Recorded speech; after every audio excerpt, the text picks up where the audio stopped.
missed 15. So this is 16. 15 and 16. Is it? Yeah, because we were busy yesterday. So we didn't do a post or a video. So we're just going to make up for it. Today's day 15 and 16 of the mental health challenge, bringing awareness to mental health. A big mihi to my cousin Cora Hoods for nominating me and Pats to start this challenge. She just finished last night, so her 25th day was yesterday.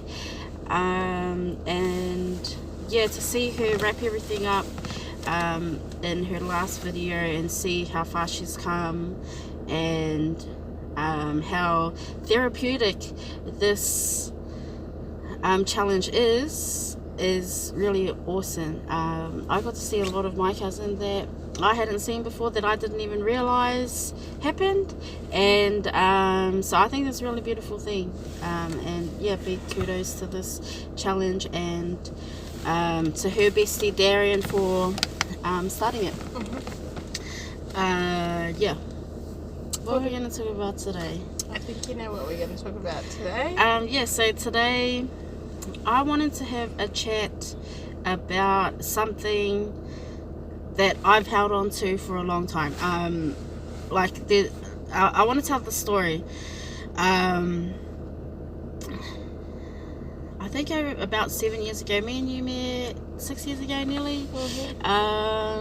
So about 7 years ago, maybe even 8 years ago, we had this family wānanga, which was like we went back to where our grandma was from.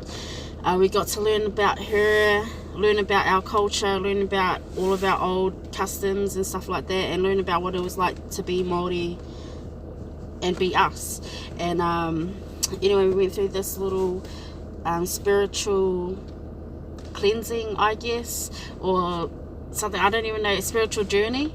And in my journey, you have to do these little different things. I found my kaitiaki, or my guardian, and it came to this point where I had to go and I had to cleanse my spirit of things that happened that were like bad to it. And anyway, I got to that point and I couldn't handle it, and I didn't even get to like do the cleanse, right? It was the next day. I was talking with my uncle that had taken me through it, and he was just like, oh babe, you have something that you need to go and you need to talk about, and it's holding you back from anything that you're doing, everything that you're doing. And I was just like, I already knew what it was. And I already knew what it was, and this is what we're going to talk about today.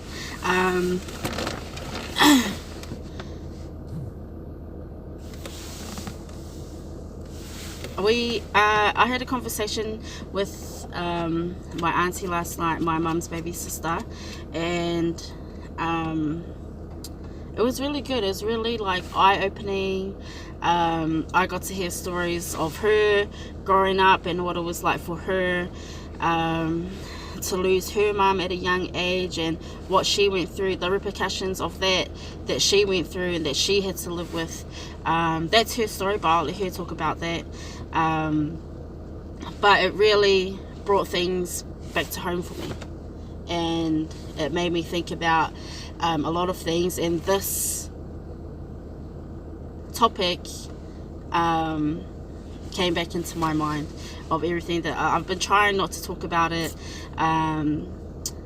When we first started our videos, one of my best mates rang me from back home, and then I was talking to her about the same topic, and I was just like, I'm not ready to talk about that. I don't want to talk about this. It hurts so bad. I'm not ready, but I will be ready by day 25. And I told her, I'm going to ring you on day 25 and we're going to do a video. We're going to talk about this thing, and that's it. I'm going to talk about it. It's day 25. I don't have to worry about this challenge anymore because I'm going to talk about it on the last day. Anyway, just before we do videos, we think about a topic that we want to do. even leading up to that, we talk about a topic, and it will come to a day where we've talked about a topic and we don't talk about that. We talk about something else, or the video doesn't upload, or something. And I've noticed every time we put up a topic, someone in our life, whether they're in it now or whether they were in it before, they would get a hold of us and talk to us about what that video was like for them. Yeah. Right? And it's like heaps of different people that we haven't even talked to in ages. So today I wanted to talk about identity, because we've been trying to talk about it for ages, but this conversation that I had with my auntie last night made me want to talk about this. And I'm just going to throw it out there. This is a disclaimer. Whānau, if you don't want to know any more about me, or if you think you're okay, then stop the video, don't watch. But if you're all good, watch it. But after you watch this video, I just want everyone to know that I would not change anything in my whole life. And I said it in the trauma video, that I would not change a hair on my chin if it meant that something else is going to happen, and I wouldn't lead to this mind space or this place and time where I am now. So that's just a little disclaimer and stuff like that. So at the age of 14, I was going to school. I was living with my auntie, and I got a boyfriend, and I was just like, I already knew that I was gay. I had no business having a boyfriend at 14 or nothing, right?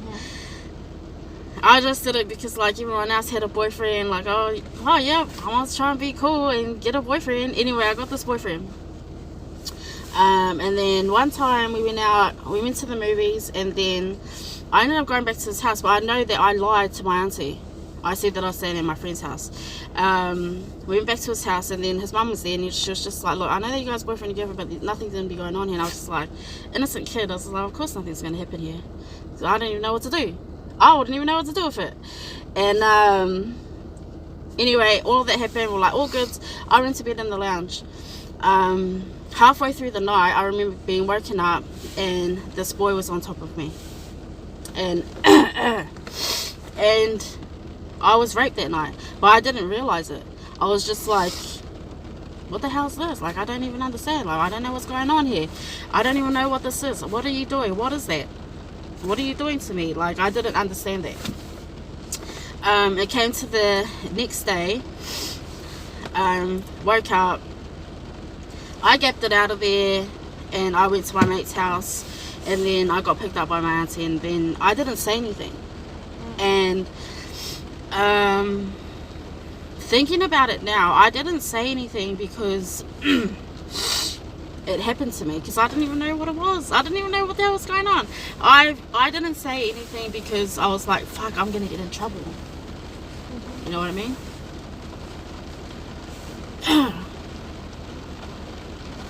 I didn't say anything because I was like, fuck, I'm gonna get in trouble. And it takes me back to those times of like being a kid, waiting for mum turning up, and then getting in trouble because she's an hour and a half late. Like, I felt like it was always my fault if something happened. So that is what I held on to. Like, that was my fault. I should have known better. I did know better. I wasn't like one of those kids that were like silly and do like dumb stuff or get into like dumb situations. But this situation unfortunately happened, and like, I still remember his name. I still can't even say his name. He like fucking annoys me. Stuff like that. So that happened at the age of 14. And I just remember like feeling like, who the hell would do something like that to someone? Like, I was just like, that is not right. That is like far from anything to do that's right. And I held on to that for ages, and instead of like saying something to someone, like my friends at school, they knew and stuff, but I knew that it was coming up to a school holiday, and instead of like fronting up and talking about it, I just kept it quiet. Came up to school holidays. I didn't want to go live with my mum. I did not want to go there for a holiday. What I wanted to do is I wanted to run away from it. I wanted to run away. The last thing that I wanted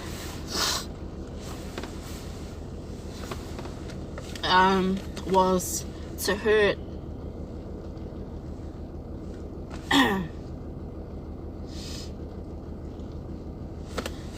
my auntie and uncle and tell them that I did that had happened to me. So I didn't tell them. They still don't know. They'll find out in this video. That's how like crazy it is.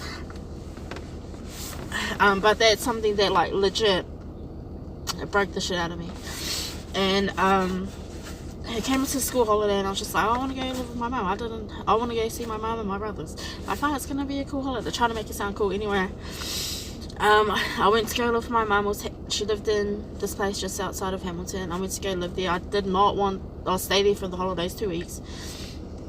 I did not want to live there, but I knew that was far and away enough for me to not deal with it, but to forget about what just happened. So I went there, stayed with her 2 weeks, and when it was coming up to the end and I knew I had to go back to the same school as this guy, go back to my friends that knew the same thing, I was just like, nah, I don't want to do that. So I had asked Mum if I could live with her, and then she got a hold of my auntie and told my auntie that she was taking me back. And I could have told auntie this last night, but I just couldn't. In the bottom of my heart, I couldn't say it. Because she had said, yeah, because you were living with us, and then your mum just like, you went for a holiday, and then your mum just rings back like, oh, I want my daughter back. She's like, I should have just kept you, and stuff like that. And last night I was just like on the video call, like, but it didn't happen like that. That isn't what happened. Like, don't feel bad because you know you think you should have like kept me or something like that to try and keep me safe. Like, it wasn't even that. Like, you know what I mean? It was just that this silly boy did something silly to me and made me feel like absolute shit, you know. And I don't remember all of the. I remember like all of the hidings and stuff that we used to get as a kid, and like all of the domestic abuse, domestic violence that I seen at home, but that stuff didn't affect me as much as what this affected me. This was like probably where I started to get my depression. I know that that's where I started my road of depression. And what I ended up doing is I used to be like hard out into sports, basketball, touch, a bit of softball. I liked a bit of softball too.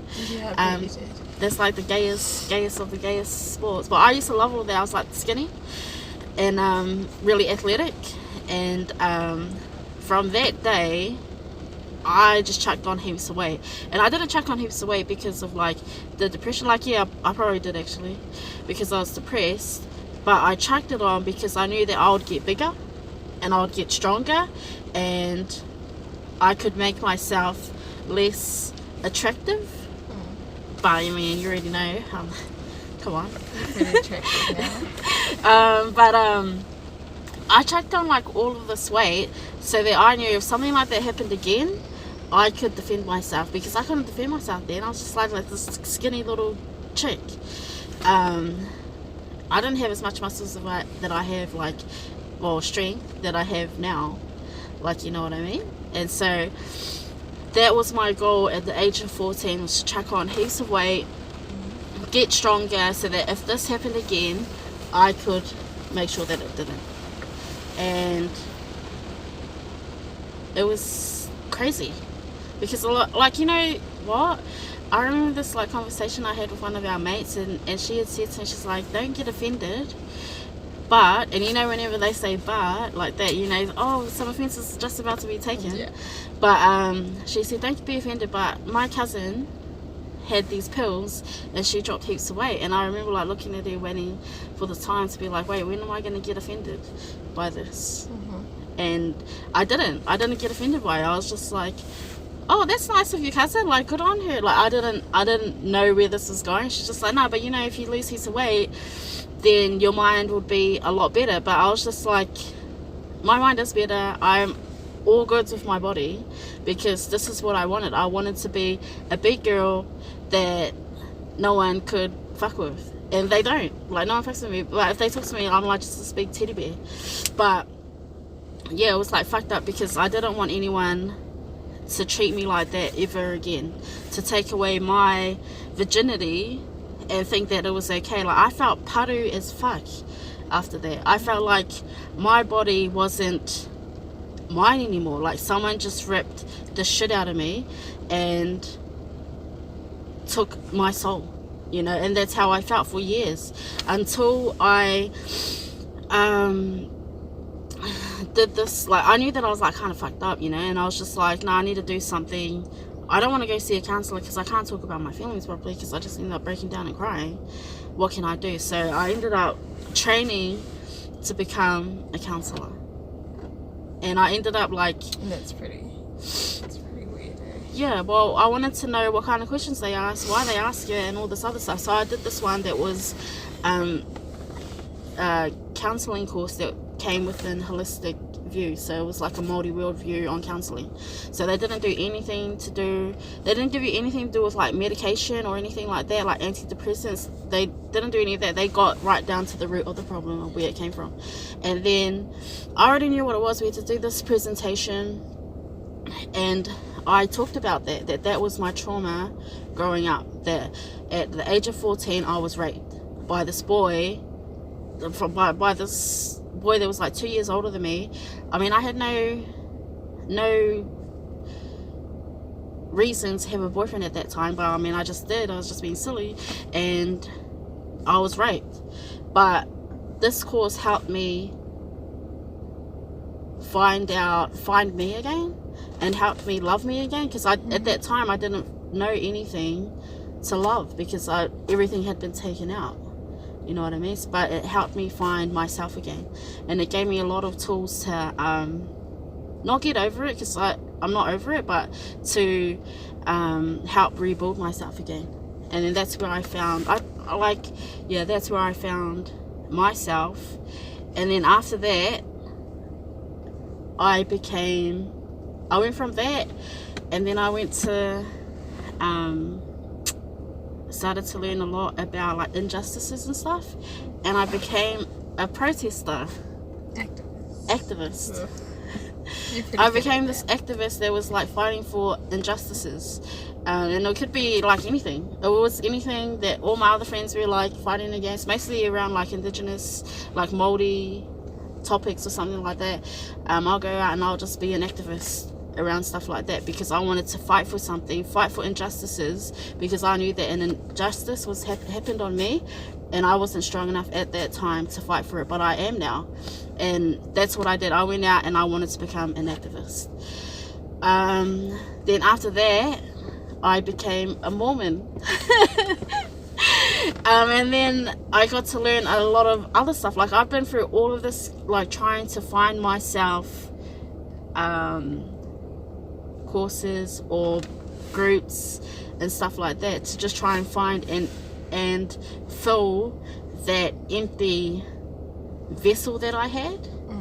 And over time, like, that was like 14. What's 32 take away 14? 18.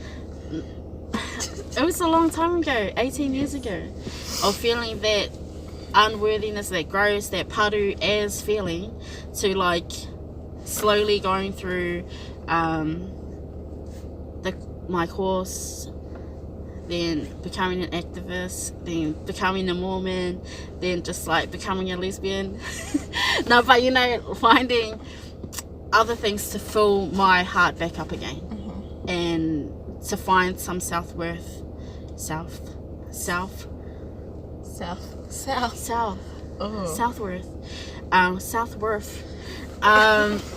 Again, and it took like a long time, but I've gotten to this point, like now, here today, where I can say it. Like, there wasn't much people that knew. My best mate some mates from college, him, you, my mates from my course that I did, they got a shock. Because I remember when I gave that presentation, I was like crying so bad, and then I looked around, the whole room's crying, my mate's crying over there. She's like, stop that. Like, she knew, but she didn't realize how much it affected me. But yeah, that was like that was like a story that I wanted to talk about today, where my depression came from and how I started to go use whatever tools I used to get out of it. I can't even think now. Yeah, but if I could give any advice to any parent that has kids, just be open with them. Let them know that you love them, and give your house or yourself, make yourself open enough to be approachable to say these stories, because that this has been the best therapy I could have ever had in my life these last 2 weeks. And even just sitting down, talking with people, getting a phone call, having a talk with them, talking with my auntie last night and stuff like that, these stories aren't just mine. A lot of people go through this and they don't say things, but the more that we talk about it, the more that we can get it out there and let everyone know that it's okay not to be okay. That is a lot of power even in itself. We had a big talk yesterday about like all of her trauma that she went through, possibilities of her brothers and sisters' trauma, cousins, all of their trauma, my grandfather, whatever trauma he could have gone through. We talked about all of that last night, and I'm like legit making a stand here that all of that trauma, when we have kids, all of that trauma stops here.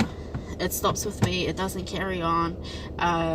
They're gonna know that they're loved. They're gonna know that they can be as outspoken as they want to be and have all of the feelings that they want to have, and they are gonna feel okay that if they were put in that same position as I was, to sit there and stand there or get up and say, fuck no, get the fuck away, or whatever, or no, that is not right. You know what? That is what I promise to our kids, our little babies. But yeah, that was like something that I wanted to. Do you have any questions? No, I just feel sad. Why do you feel sad? Because I love you. But yeah, I wouldn't change anything. The experience in itself and holding it on for that long has legit made me who I am today. That's why I'm probably like the biggest lover. Oh, mother. I'm pretty hard-headed when it comes to like situations, especially if there's like men there. I'm just like, no, like I'm like a low-key feminist. You're not low-key. I'm not low-key. I'm pretty out there. I stick up for like all the little kids, you know, I stick up for all the kids, or everything. I just like love to give our kids rangatahi or the voice that they need, because they need to have that. They're our leaders of tomorrow. They have to know. Anyway, that's me. Don't ring me and say, oh, I didn't even know. Just be like, it is what it is. I love you guys. This has helped heaps. I hope Ati, you didn't watch this by yourself. And yeah, we love you guys. And yeah. I got like hoop here. Just wipe it on your t-shirt when you sleep. Yeah, that's